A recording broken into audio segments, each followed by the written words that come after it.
Bonsoir. Les 55 000 employés de Poste Canada ont remis un préavis de grève à leur employeur.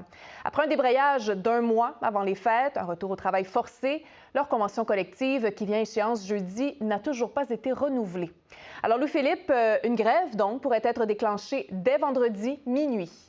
Oui, voilà. Si le syndicat ne s'entend pas avec la société d'État d'ici, vous l'avez dit, jeudi, le 22 mai. Pourquoi jeudi? Eh bien, parce que la convention collective, elle a été prolongée jusqu'à cette date en décembre dernier. Faisons un petit retour en arrière, Geneviève. Je ne sais pas si vous vous souvenez de la grève d'un mois qui avait paralysé les livraisons juste avant la période des fêtes. Eh bien, à ce moment-là, l'ancien ministre du Travail, Stephen McKinnon, avait alors imposer un retour au travail forcé de 5 mois et nommer un commissaire pour faire le point. Et voilà qu'on arrive donc à l'expiration de ces 5 mois. Et là, le syndicat, eh bien, il accuse maintenant le commissaire d'avoir adopté une position similaire, pour ne pas dire la même que la partie patronale, notamment sur l'élimination progressive de la livraison à domicile aux adresses individuelles, la fermeture de certains bureaux de poste ruraux. Et selon le syndicat, ça mettrait vraiment en péril de nombreux emplois, sans oublier toutes les questions initiales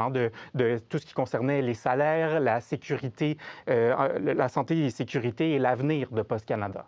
Alors, Louis-Philippe, s'il y a une grève à partir de vendredi, on peut s'attendre à des conséquences. Oui, absolument. La Société d'État qui prévient que les lettres et les colis ne seront plus livrés. Donc, s'il y a cet arrêt de travail à l'échelle nationale, aucun nouvel article non plus ne sera accepté à partir de vendredi. Par contre, les chèques de prestations sociales pour le mois de mai seront livrés et on va poursuivre également la livraison d'animaux, dit-on.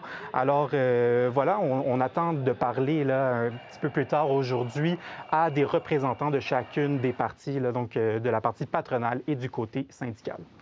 Louis-Philippe Trozzo, à Montréal, merci beaucoup. Je vous en prie.